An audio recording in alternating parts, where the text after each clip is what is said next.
시청자 여러분 안녕하십니까. 지금부터 저녁의 안보정론을 시작하겠습니다. 자, 이번 시간에는 우리 윤석열 대통령이 에이펙 정상회담에 참석하고 그 이어서 영국과 파리를 방문하게 됩니다. 자, 그래서 윤석열 대통령 내외의 해외 정상회담 이 참여 일정을 정리해 드리도록 하겠습니다.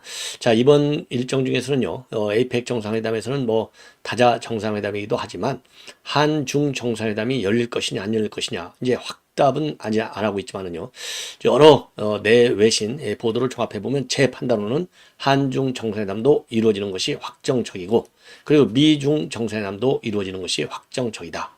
자, 그래서 미중 정상회담이 이루어진다 그러면 한중 정상회담도 이루어지고, 안 열린다 그러면 마찬가지로 안 열릴 가능성이 서로 연계되어 있는 것이 아닌가 하는 저는 추정을 합니다. 자, 그 다음에는요, 이제 영국, 그러니까 이제 지금 현재 이 국왕이 대관식을 지난 5월 달에 한 이후로 첫 국빈 손님이 바로 윤 대통령이 됩니다. 그리고 영국 의회에서 영어로 또 유창하게 연설을 할 예정으로 있어요. 다시 한번 아주 국제 뉴스의 한 핵심을 또 차지하지 않을까 이렇게 기대가 됩니다. 그 다음에는요, 오늘 이제 DJ 관련 이 기념 행사가 있었는데요. 여기에서 인용한 위원장이 이재명이를 제대로 한 방 날렸네요. 자, 오늘이요, DJ 100주년 기념사업 추진회의 행사가 있었습니다. 중소기업 중앙회에서. 그러니까 DJ 탄생 100주년 기념 행사인데요. 여기에서 김대중 역시 똑바로 해야 되겠다. 그래서 정쟁 좀 그만하고 이제 일 좀 하자. 예. 요러한 이 직격탄을 날렸어요. 그래서 이뇨한 위원장은 오늘 발언, 그러니까 이제 이뇨한 위원장은 직접 김대중 대통령한테 들은 그런 일화를 소재로 해서 이재명을 때렸어요. 아주 멋지게 한 방 날린 건 아닌가 하는 생각이 들고요. 그럼에도 불구하고 과연 이재명이 이 말귀를 알아들었겠느냐, 알아들었더라도 실행을 하겠느냐, 입으로만 김대중 선생을 자기가 따르겠다, 김대중 선생의 정신을 높이 평가한다 이러지만은 지금 매일같이 정쟁과 거짓말, 김대중 대통령이 이렇게 이재명같이 거짓말은 안 했잖아요. 예. 그래서 인용한 위원장의 오늘 이 발언 내용도 전해드리도록 하겠고, 마지막으로요, 지금 오늘 뭐 최고의 톱 뉴스인데, 제가 그래도 오늘 뭐 사실 좀 제가 이 방송을 오늘 오후에 좀 쉬다가 지금 방송을 하게 되는데요. 아침 일찍이 이제 오늘 대법원장 후보자는 개장 유력한 것이 사실상 거의 조희대 전 대법관으로 결정됐다, 이렇게 제가 보도를 해드렸는데, 바로 이어서 이제 오늘 대통령실에서 김대기 실장이 확정 발표를 했습니다. 그래서 추가적으로 제가 이 보도를 좀 해드리도록 하겠습니다. 자, 그래서요, 지금 이제 이게 오늘 제가 보기에요, 이제 오후에 나온 뉴스 중에서 제일 빅 뉴스가 아닌가 싶어요. 그래서 요 뉴스를 전해드리고 이어서 계속 한 12시 1시까지 계속 이제 뉴스를 또 전해드리도록 하겠습니다. 여러분들께서 항상요, 많은 이 격려의 댓글을 보내주시고 계셔서 고맙다는 말씀을 드리고요. 자, 그러면 맨 먼저 이 윤석열 대통령과 김건희 여사의 해외 정상 방문 일정인데요. 자, 에이펙 정상회담 이번에는 샌프란시스코에서 열려요. 15, 16, 17, 18일까지 3박 4일 일정으로 열려서 윤 대통령도 그런 일정에 맞춰서 이제 갔다가요, 18일 날 귀국을 해서 20일 날 다시 바로 영국으로 이제 출국을 합니다. 그래서 21일, 22일, 23일간 2박 3일간 영국 런던에서 일정을 갖게 됩니다. 그래서 런던 일정은 지금 어떻게 되냐면요, 런던 일정은 이제 국빈 방문인데 20에서 23일까지. 그래서 21일 날 런던에서 의회 연설을 하고 22일 날은 수낙 총리하고 정상회담을 합니다. 그래서 올해가 이제 수교 140주년이기 때문에 미래 협력 방향을 담은 한영 어코드 문건을 채택할 예정으로 있고요. 이어서 23일 날 바로 파리로 이동해 가지고 엑스포 유치전에 참여를 합니다. 그래서 그야말로 이번 이제 사실상 이제 사우디, 로마, 그다음에 우리 한국, 부산, 이렇게 세 도시가 경쟁을 하게 되는데요. 윤 대통령이 이 회원국 대표들을 대상으로 한 오만찬 행사 리셉션을 주최할 예정으로 있습니다. 그리고서 26일 날 귀국하고, 그리고 이제 12월에는요, 12, 13, 12월 12일 날하고 13일 날 네덜란드를 국빈 방문할 예정으로 있습니다. 자, 그래서요, 이번 에이펙 정상회담인데요. 이 에이펙 정상회담에서는 지속 가능한 성장을 위한 영내 경제협력 강화 방안, 두 번째는요, 기후위기 극복을 위한 연대와 협력 방안을 중심으로 해서 윤 대통령이 입장을 발표할 예정으로 있고요. 그리고 16일 날이 이제 에이펙 첫 세션인데, 여기에서는요, 이 회원국하고 초축국 정상들하고 비공식 대화를 갖는 걸로 되어 있고요. 저녁에는 에이펙 정상회담을 갖습니다. 그리고 그 다음 날인 17일 날에는 에이펙 정상회의 두 번째 세션에 리트리트 형식으로 참석하는 걸로 되어 있는데요. 리트리트 형식의 정상회담은 바로 뭐냐? 배석자 없이 그냥 격식 차리지 않고 자유롭게 정상들 간에 의견을 교환하는 방식으로 이루어지는 세션이 되겠습니다. 자, 그래서요, 이 샌프란시스코에서는 이 에이펙 정상회담 이외에도 이 첨단 기술 분야 한인하고 미래 세대와의 만남도 갖게 될 예정으로 있고요. 자, 그리고요, 동포 간담회는 뭐 당연히 갖게 되고, 그리고 에이펙 최고 경영자 투자 신고식을 가질 예정으로 있습니다. 당연히 에이펙 환영 리셉션에도 참석을 하는 걸로 되어 있어요. 그리고 이번에 이제 에이펙 참석과 관련해서 이 가장 우리가 뭐라 그럴까요? 지금 이제 이 기대하는 것은 한중 정상회담의 개최가 아니겠습니까? 자, 지난 2022년도 11월에 인도네시아 이 발리에서 한중 정상회담에 그때 한번 가진 바 있고, 이번에 열리게 되면요, 딱 1년 만에, 그러니까 이제 작년 에이펙, 금년도 에이펙 이 두 번째 정상회담을 갖게 되는데, 그동안에 윤 대통령이 대만에서 힘에 의한 현상 유지, 힘에 의한 이 현상 파괴, 이거는 뭐 지지하지 않는다, 반대한다, 이런 입장을 내보인 바 있고, 그리고 시마이민 주한대사가 내정 간섭적인 발언을 해서 논란이 야기된 바 있어요. 그래서 양국 관계가 그렇게 조금 뭐라 그럴까요? 스무스한 이 양호한 관계는 아니다. 그래서 조금 긴장 관계에 빠져 있는 상황이기 때문에, 이러한 상황에서 시진핑과의 정상회담은 그 어느 때보다도 중요하고, 특히 북한이 러시아하고 군사협력을 굉장히 강화하는 상황이기 때문에 우리 이 입장에서도 중국과의 이 협력 관계가 그 어느 때보다도 기묘한 상황이 아닌가. 그리고요, 그리고 지금 이제 중국 입장에서도 윤 대통령이 출범한 이후에 지금 이제 미일 일변도로 기우는 것 같이 중국에서는 그렇게 보고 있거든요. 그래서 미일 일변도로 기우는 한국을 좀 잡아야 할 필요성도 중국에서는 굉장히 강하게 느끼고 있는 상황이 아닌가. 그런 측면에서도 이 중국도, 즉 시진핑도 윤 대통령과의 정상회담을 굉장히 지금 기대하고 있을 것으로 보여져요. 더군다나 최근에 말이죠, 윤 대통령은 지난 9월이죠, 리창 총리하고 만났고, 그리고 이제 우리 한덕수 총리는 이 항저우 아시안 게임을 계기로 해서 시 주석을 만난 바 있습니다. 그때 시 주석 만났을 때 이 한 총리한테 먼저 방한하고 싶다, 이런 얘기를 한 바 있고요. 자, 그리고 금년 연말에 11월 또는 12월, 지금 이제 11월인데 11월 중하순에 이 한중일 정상회담, 여기도 지금 이제 이것도 지금 추진할 예정으로 있지 않습니까? 그래서 이번에 한중일 정상회담도 정상회담이지만, 여기에는요, 통상적으로 이제 총리가 오고 이 시진핑 주석은 안 와요. 자, 그렇기 때문에 어쨌든 이 한중 관계의 뭐라 그럴까요? 획기적인 개선, 이런 걸 기대하는데도 에이펙 정상회담에서의 한중 정상회담이 굉장히 중요한 그런 역할을 할 것이 아닌가, 이렇게 생각이 들어요.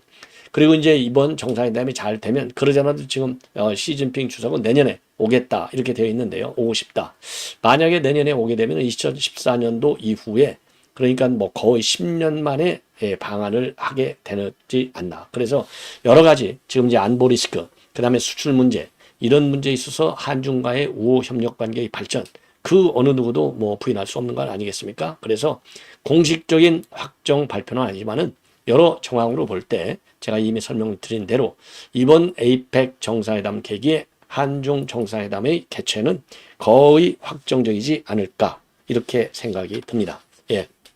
자, 그래서 이번 이제 한중 정상회의, 참말 이번에 이제 회담이 이루어지면 과연 어느 정도의 이제 합의 사항이 나올지도 한번 눈여겨봐야 될 것이 아닌가. 예. 근데 이제 아무래도요, 다자 정상회의 틀 안에서 이루어지는 양자 정상회담이기 때문에 별도의 공식 신문방문이라든가 아니면 뭐 공식 방문을 통해서 이루어지는 정상회담의 합의, 요 정도 내용까지 기대하기는 어렵겠지만은, 어쨌든 지금 한중 관계가 조금은 좀 이 뭐라 그럴까요, 스무스하게 지금 진행되고 있지 않은 것 같지만, 뭔가 여기에 이 브레이크스루를 만들 수 있는 모멘텀을 새롭게 만들어낼 수 있다, 이런 점에서 의미가 있지 않을까, 생각이 듭니다.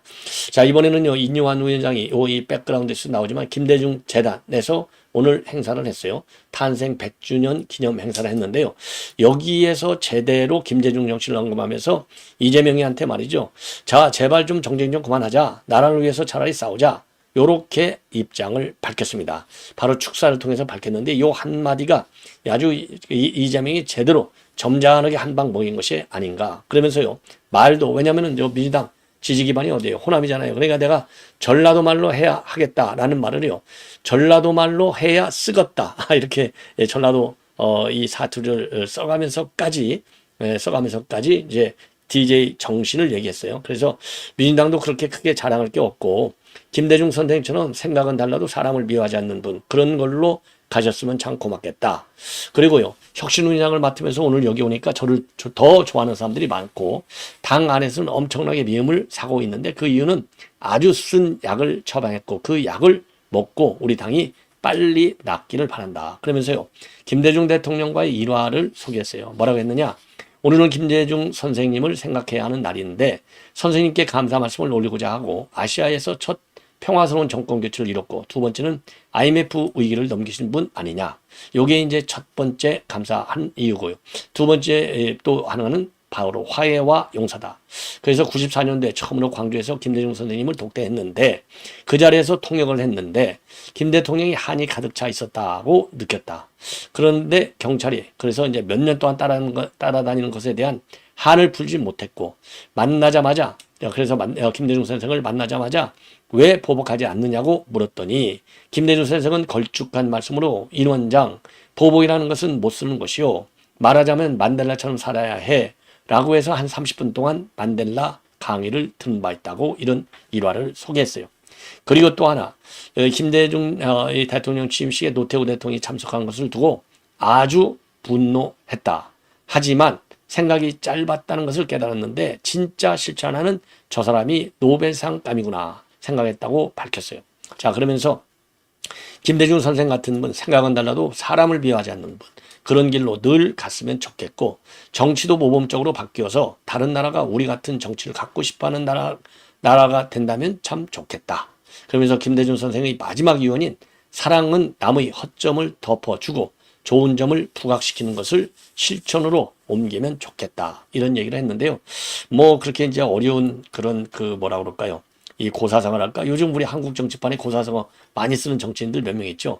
이렇게 편안한 김대중 선생과의 전 대통령과의 일화를 소개하면서 정쟁을 그만하고 나라를 위해서 진정한 정치를 하자. 요게 굉장히 의미 있는 말인 것 같고요. 그리고 이제 화해와 용서의 정신, 요게 이제 굉장히 중요하지 않느냐.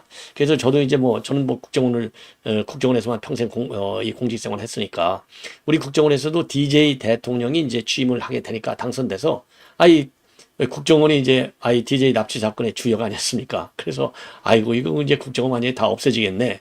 그래서 그 당시에요. 특히 우리 직원들 사이에서 또 당시 언론에도 많이 나왔죠. 김대중 당시 대통령이 이제 국정원으로부터 그야말로 사선을 넘었기 때문에 국내 정치는 아예 국내 정보 활동을 못하도록 폐지시킬 것이다. 이렇게 됐는데 폐지를 전혀 안 했어요. 예, 오히려 정상적인 이제 국내 정치 개입을 안 하는 그런 방향으로 국정원의 이제 국내 정보 기능이 이제 조금 변화를 하게 됐죠. 자, 그런 것처럼 그것만 보더라도 무슨 이 보복 요런 거는 우리가 이제 상식적으로 워낙 탄압을 받아서 보복할 것 아니냐 이런 생각을 많이 했지만 그러니까 이제 지금 이제 이뇨한 위원장도 예를 들었지 않습니까? 그러니까 우리 국가정보원도 바로 이거 보복의 대상으로 국내 정보 활동을 완전히 전면 금지시키는 거 아니냐 했는데 안 했어요. 국내 정치에 개입하지 말라라고 했지 보복은 아니라 이 말이에요. 예.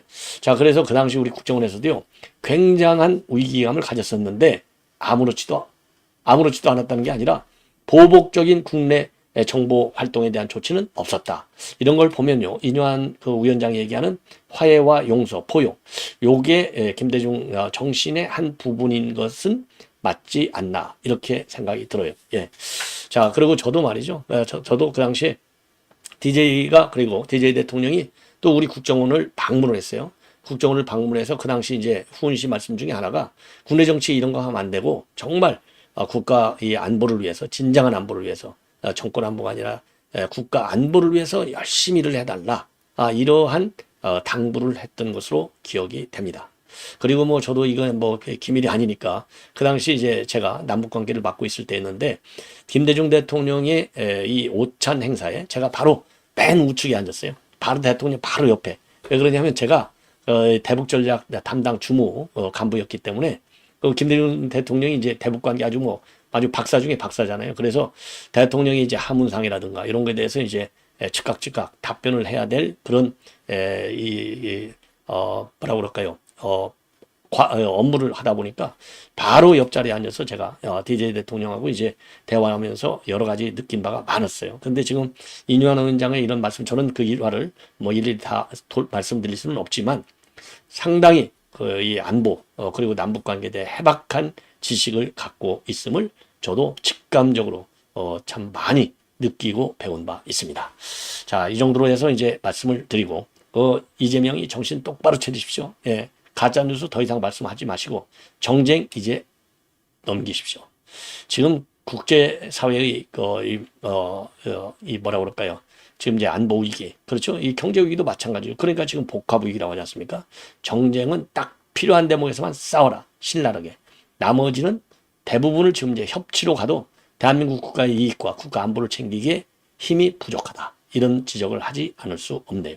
자, 이 정도로 해서 이제 인용한 지금 위원장의 말씀은 마무리를 하도록 하겠고, 그리고 인용한 위원장 여전히 이제 이건 이제 뭐 우리 혁신의 관계, 그리고 지금 이제 홍준표도 오늘 만났고 여러 가지 얘기했고, 그다음에 이준석에 대해서도 인용한 위원장이 여전히 계속적인 지금 발언을 하고 있습니다. 그래서 인용한 위원장의 이런 발언 내용을 보면은요, 앞으로도 계속해서 만나겠다라고 하는 의사, 그리고 이준석의 이 아픔이 마음 아픈 것은 내가 치료하겠다. 그리고 한이 여전히 많다. 한꺼번에 이제 풀릴 수 없다. 이런 점에서 지금 인용한 위원장은 이준석을 굉장히 이해하려고 노력을 무지하게 많이 하고 있다. 이 점을 강조하고 싶습니다. 자, 이번에는요, 지금 이제 조희대 이제 대법원장 후보자가 되겠습니다. 오늘 김대기 대통령 비서실장이 공식적으로 발표를 했어요. 자, 그래서 지금 여러분들 뭐 잘 아시다시피 지금 말하자면 이제 대법원장 후보자는요, 경북고등학교하고 서울법대를 졸업했고, 그리고 김명수 대법원장 체제에서는 소수 의견을 많이 내서 미스터 소수 의견이라고 별명까지 받았다나, 이런 뉴스가 이미 많이 나온 바 있어요. 자, 그래서요, 이 판결 내용을 보면 이제 소수 의견 뭐 많이 냈는데, 제가 오늘 아침에도 이제 말씀드렸는데, 이 중앙지법 부장판사 할 때서부터 이 소수 의견을 많이 냈습니다. 그리고 대법관 할 때도 양심적 병역 거부, 이거 유죄다. 양심 자유가 병역 의무를 우선할 수 없다. 유죄 의견을 냈어요. 그리고 다큐멘터리 100년 전쟁, 그 다음에 박근혜 정부 문학의 블랙리스트, 이게 위법하게 증거를 수집한 거, 이거는 증거로서 쓰일 수 없다. 이러한 입장을 내는 등 아주 상당히 의미 있는 재판에서 이 부정적 소수 의견을 굉장히 많이 낸 것으로 유명합니다. 그리고 이제 법과 원칙주의자다. 그리고 굉장히 보수적이다. 이런 이제 평가를 받는 판사로 되어 있습니다. 그래서요, 오늘 이제 김대기 비서실장이 오늘 이제 임명 사실을 발표하면서 대법관으로서도 원칙론자로 정평이 날 정도로 법과 원칙이 바로선 합리적이고 공정한 판단을 벌여왔고, 사회적 약자와 소수자의 권리 보호에도 앞장서 왔다. 그리고 대법관 퇴임 후에는 성대 법대 전문대학원의 석좌 교수로서 연구와 후학 양성만 신경 써온 점에서 원칙과 정의, 상식에 기반해서 사법에 대한 신뢰를 신속히 회복할 수 있는 적임자라고 판단했다. 이렇게 이제 입장을 발표했습니다. 자, 그런데 이제 문제는 뭐냐? 지금 이제 57년생이다 보니까요, 지금 임기가 본래 6년인데 임기를 못 채우고 27년도 6월, 그러니까 27년도 6월에 70이 되기 때문에 3년 반 만에 퇴임한다는 점. 그리고 이제 또 하나는요, 이제 헌재 소장도 이제 청문회를 열리는데, 헌재 소장은 임기가 1년밖에 안 남았기 때문에 1년짜리 헌재 소장으로 간다고 하는 점. 요런 점들이 말이죠, 청문회 과정에서 어떻게 평가를 받을지, 요런 점이 이제 하나의 중요한 이제 변수가 되지 않을까. 이런 지금 평가가 많이 있습니다. 자, 그러다 보니까 이제 우리 여당에서는요, 정말 조희대 대법원장은 선미와 같은 법관이다. 그래서 민주당 임명에 협조해라. 이런 입장을 내놨어요. 그런데 비해서 지금 야당에서는요, 조희대 대법원장 후보는 국민논독부에서 철저히 검증하겠다라고 벼르고 있습니다. 그러면서 이렇게 이제 두 번째로 대법원장 후보자가 청문회를 쓰게 된 것은 윤석열 대통령의 인사 실패 때문이 아니냐. 그래서 또다시 인사에 따른 문제점을 지적하고 나섰습니다. 자, 이번에는 이제 마지막으로요. 자, 오늘 오전 방송에서 제가 보도를 해 드리려다가 시간이 모자라서 못 드렸는데, 이 김혜경이 이거 뭐 얼굴 안 보도 뭐 다 아시죠? 자, 그래서 어쨌든 간에 이 김혜경, 뭐 이재명 부인 법화, 이 법화가 일파만파로 커지고 있어요. 바로 뭐 때문에 그러느냐? 지금요. 지금 뒤늦게 알려지고 있는 상황인데, 김혜경 법화를 수사하기 위해서 수원지검에서 영장을 청구했는데요. 수원지법 영장 전담 판사인 김은구 판사가 영장을 기각했습니다. 이거 좌파 판사 아니겠어요? 당연히. 예, 그래서 이거 중앙지법에 있는 유창훈이, 그 다음에 수원의 김은구, 그리고 중앙지법원장이 김정주, 이거 전부 좌파들이 쫙 장악을 하고 있는 법원이에요. 자, 그래서 이 김은구가 이거를 갖다가 기각하는 바람에 지금 이게 왜 중요하느냐? 지금 당시 수행비서, 조명원 수행비서가 기자회견도 가졌고요. 그리고 권익위에 신고까지 했지 않습니까? 그래서 이재명이 마저도 법화로다가 아침밥을 다 사먹었다는 거 아니에요? 이거 아주 나쁜 인간들이죠. 내외간에. 이건 뭐 도저히 이해할 수 없는 그런 일이 벌어진 건데. 그리고 김동연, 지금 이제 경기도지사, 본인이 취임하기 전에 이미 감사를 했다는 거 아니겠습니까? 감사했더니 최소 60건에서 많게는 한 100건 정도 이 법화, 의혹이 전부, 포착이 돼. 이거를 갖다가 이제 적발했다는 거 아니에요. 그래서 경찰에다가 전부 다 이제 고발 조치했다까지 나오고 있어요. 그럼에도 불구하고, 그러죠? 권익위, 경찰, 이런 데서까지도 이미 요거를 수사하고 있고, 검찰에서 제대로 이걸 수사하려고 하는데, 압수수색 영장을 기각했어요. 야, 이 기각 사유는, 이거 기각 사유는요, 이게 참 웃기는 게 말이죠. 지금 이제 이 수원지법에서 뭐라고 했느냐, 압수수색 영장 기각 사유는 따로 공개하지 않는다. 야, 아니, 증거인멸 우려가 있다든가, 소명이 안 됐다든가, 아니면은 그 다음에는 소명 안 됐다든가, 증거인멸 우려가 있다든가, 이런 몇 가지 이유가 있지 않습니까? 이 몇 가지 이유만이라도 주로 이제 기각되는 이유가 증거인멸 또는 도주 우려지 않습니까? 그 다음에 이제 다툼의 여지가 있는 거, 소명이 덜 된 거. 크게 나누면 영장 기각한 세 가지 이유로 압축이 되는데, 압수수색 영장을 기각한 이유는 따로 공개하지 않는다. 이게 도대체 이게 말이 되느냐고요. 자, 그래서 이게 도대체 이게 이은구 이 판사 도대체 이게 어떤 인간인가 하고 찾아봤어요. 예, 이거 뭐 틀림없이 좌빨이죠. 이거 보나마나. 자, 그랬더니 이게 이 인적사항을 봤더니요. 지금 연수원 32기입니다. 연수원 32기고요. 지금 이제 75년생으로 되어 있어요. 그러니까 75년생이니까 지금 이제 48이네요. 48, 48세. 자, 그래서 연수원 32기니까 지금 한동훈 장관보다 5년 밑입니다. 군 법무관을 마치고 울산지법 판사, 의정부지법 판사, 서울지방지법 판사, 대법원 재판연구관, 대구지법 부장판사, 그 다음에 대법원 재판연구관을 2번 해먹었어요. 그래서 대법원 재판연구관을요, 김명수 때 2번을 했어요. 16년도 하고 21년도. 이거 좌파 아니라고 어떻게 하기가? 한 번 하기도 어려운데 2번 한 거예요. 이거 아주 전형적인 좌파죠. 그러다가 2023년도 금년 2월에 수원지법으로 넘어왔어요. 자, 그래서 이 좌파들이 영장, 그러니까 길목을 딱 지키고 있는 겁니다. 길목을 딱 지키고 있으니까 이게 이재명이가 신나라 하고 자신만만하게 법정 투쟁을 지금 벌이고 있는 상황이 아니냐. 참 이 기가 막힌 현실이 아닌가. 그래서 이 김은구 부장판사, 아니 이거 영장 이거는요. 그래서 제가 말씀을 드리고 싶은 것은 국회 법사위에서 이거를 당당하게 요청을 하라.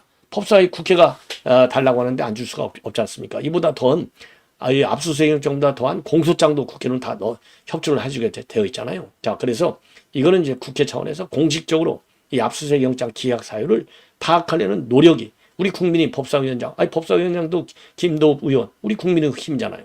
요거 반드시 기각 사유를 만천하에 공개하라. 이렇게 제가 주장을 하고 싶습니다. 이 좌파들 판사 이거 빨리 대법원장이 들어서서 정리해야 될 것 같습니다. 시청자 여러분, 이렇게 해서 본 방송을 마치겠고요. 이어지는 저의 방송 계속해서 많은 시청을 부탁드리겠습니다. 대단히 고맙습니다.